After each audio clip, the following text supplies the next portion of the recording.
Ben c'est ça, aujourd'hui, je veux vous parler d'un projet. Moi, je suis à la tête là, de trois organismes communautaires au Québec. C'est dans la région du Saguenay-Lac-Saint-Jean. De plus en plus d'Autochtones vivent en milieu urbain, puisqu'ils n'ont plus de logement dans les communautés. Il y a beaucoup de surpeuplement, on manque de logement, il manque d'habitation pour les Premières Nations dans les communautés, dans les réserves. Les gens sortent de plus en plus de leur communauté pour venir vivre en milieu urbain. Et on voit maintenant plus de 50% de la population qui vit en milieu urbain, d'où l'importance qu'on agisse avec eux, à bien les accueillir lorsqu'ils arrivent en ville. On a réalisé, évidemment, là, au cours depuis la pandémie, le coût des aliments qui a augmenté. Alors, on voulait soutenir la population au niveau de l'autosuffisance alimentaire. Alors, vous voyez, c'est la terre que j'ai acquise pour être en mesure de la partager avec la population autochtone urbaine. C'est une terre agricole qui a aussi un volet forestier qu'on peut exploiter. On trouvait ça important de redonner accès à la nature pour les Premières Nations pour plusieurs raisons. Tout d'abord, il faut penser à la nourriture, oui. En forêt, il y a aussi les plantes médicinales. On voulait donner accès et faire un retour des savoirs autochtones pour les transmettre aux prochaines générations parce que c'est des connaissances qui se perdent rapidement puisque les aînés euh, qui nous quittent malheureusement quittent aussi avec leur savoir et on n'avait pas l'occasion de partager ces savoirs. Alors la terre nous permet, on l'appelle ASCII, alors la terre nous permet d'avoir un lieu de rassemblement puis de travailler tous ensemble également là, pour le développement de l'emploi pour la main-d'œuvre autochtone, pour développer de la main-d'œuvre sur le site.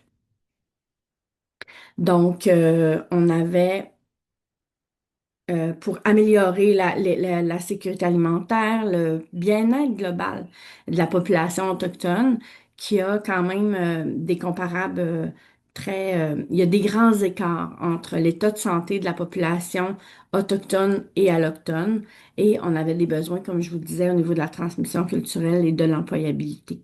On voulait développer l'autonomie alimentaire par une production locale, mais qui va être accessible à tous les Autochtones dans le milieu urbain. Donc, euh, on veut également favoriser la mobilisation parentale. Les parents et les enfants, on doit soutenir le développement des capacités parentales, mais aussi l'accès à des aliments frais pour les enfants, pour les jeunes générations. On soutient vraiment les capacités parentales là, à pouvoir offrir une meilleure santé à leurs enfants. Donc, le contexte et la pertinence du projet, en fait, c'est que on a des personnes en milieu urbain qui font face à plusieurs défis. Je vous nommais le coût élevé des aliments, hein, c'est pas juste chez nous, certainement, c'est partout, hein, à travers le monde que les coûts ont augmenté. On avait une perte d'accès au territoire, c'est pas évident pour nous qui vivent en milieu urbain d'avoir accès au territoire et au savoir traditionnel conséquemment. On trouvait ça important d'offrir un accès à la nature pour un volet aussi de guérison. Hein. Ça fait du bien d'aller en forêt. C'est prouvé scientifiquement que la nature offre des bienfaits importants chez les personnes. On voulait améliorer toute la question de la santé globale chez les enfants. Et on avait aussi un éloignement de plus en plus important du marché du travail là, depuis la COVID. Alors, on trouvait que ce projet était une réponse concrète, collective, durable, puis qu'on redonnait à la Terre là, son rôle central comme un lieu pour aller chercher la nourriture, un lieu de guérison, de transmission des savoirs, un lieu d'immersion culturelle aussi pour les jeunes, les enfants qui n'ont pas accès à leur culture et évidemment la réinsertion sociale. On a plusieurs volets sur la terre agricole. On a les jardins communautaires et la forêt nourricière. Donc, on va faire la production de fruits, de légumes. C'est sous un modèle de permaculture. Donc, on va essayer de réduire le plus possible l'entretien hein, sur ce volet de jardin et de forêt nourricière. On a aussi une implication communautaire reconnue et valorisée. Donc, on doit vraiment soutenir la population à revenir en nature et surtout s'approprier cet espace-là, ce site-là. Il y a des retombées alimentaires. Il va y avoir des retombées aussi pour la biodiversité urbaine. Et évidemment, on brise l'isolement social. Alors, on crée une communauté, une collectivité pour les Autochtones vivant en milieu urbain. On a aussi les produits forestiers non ligneux. Alors, on fait de la cueillette de plantes médicinales, de champignons comestibles. Donc, alors, on fait la transformation, là, quelque chose de très simple, là, des petites tisanes, des baumes à lèvres, des petites pommades. Alors, il y a différents produits alimentaires, là, comme vous pouvez voir sur l'image. On fait des ateliers éducatifs pour transmettre, évidemment, ces connaissances. Elles sont animées par des aînés et les gardiens du savoir. On a aussi des retombées au niveau de la préservation de ces savoirs-là traditionnels, l'autonomie alimentaire et médicinale, mais c'est surtout là, d'avoir une autonomie alimentaire, évidemment, l'objectif de ce projet. On avait de moins en moins de financement des gouvernements. Et comme vous savez, les peuples autochtones ont été mis dans les pensionnats dans l'enfance. Et c'est pas si loin que ça, les générations. Moi, j'ai fréquenté le pensionnat avec des Atikamekw dans ma communauté. Alors, ça l'a touché plusieurs générations. Et on a appris dans les pensionnats à se faire servir la nourriture. Donc, c'est plus difficile quand tu n'as pas eu les compétences parentales, quand tu n'as pas eu la chance d'observer tes parents préparer des repas tous les jours, d'apprendre toi-même à cuisiner. Alors, c'était tout un défi dans notre communauté de respecter les budgets pour la nourriture, pour tu sais, maximiser les capacités en cuisinant.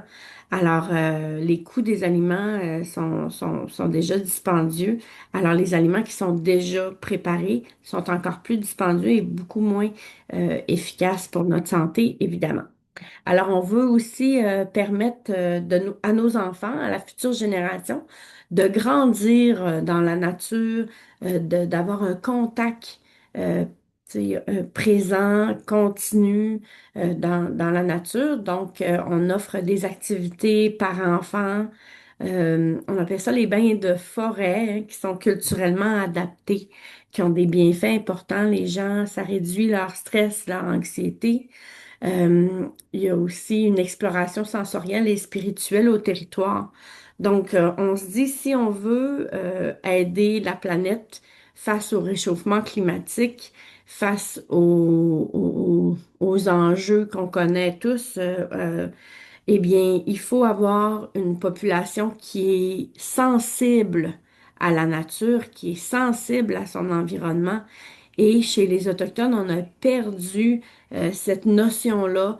Donc, on veut, quand on vit en milieu urbain, on est moins présent dans la nature et malheureusement, par défaut, on est moins sensible. Donc, chaque geste compte pour la planète et on veut aussi renforcer euh, les connaissances liées à la terre-mère, au respect de la planète, au respect de la terre. Alors, on le fait avec nos adolescents particulièrement. On transmet les bonnes valeurs, les valeurs du respect, là. On travaille aussi avec un soutien vers l'employabilité. On a tu sais, des populations qui ont vécu multiples traumas et c'est plus difficile avec ces traumatismes d'intégrer le milieu de l'emploi. Euh, donc, on va tenter là, de développer certaines compétences sur ce site en territoire. On fait, par exemple, le travail d'équipe, l'assiduité, c'est tous les savoir-faire manuels. Alors, on va soutenir les gens progressivement pour améliorer leur état de santé global de manière à ce qu'ils soient en mesure d'obtenir un emploi ou peut-être aller vers une formation à la fin de leur parcours. On travaille aussi sur la gouvernance, évidemment, et la mobilisation communautaire. Alors, c'est important que les gens euh, prennent en charge ce projet par eux-mêmes, que cette gouvernance-là soit démocratique, hein. Je pense entre autres à l'acquisition, bon, des fruits et des légumes. Tu sais, est-ce qu'il y aura un coût? Est-ce que les gens voudront avoir différentes implications. Quelles seront les implications en échange de cette nourriture? Donc, on veut cesser de donner gratuitement, mais on veut impliquer les gens à ce qu'ils se mobilisent, à ce qu'ils se mettent en action. C'est ce qu'on appelle le développement du pouvoir d'agir. Donc, au sein de notre communauté, on a confiance, tu sais, de mettre en place tout ce qu'il faut pour que les générations futures soient en mesure de prendre en charge leur avenir et être autonomes. Et c'est ce qu'on appelle aussi l'autodétermination chez nous. Donc, j'ai fait le tour rapidement. Euh, je voulais remercier aussi l'équipe de l'Atelier mondial de santé communautaire pour cette opportunité de nous partager, de vous partager nos projets chez nous. Les défis sont grands aussi. J'entendais en termes d'industrie minière, en termes de déforestation.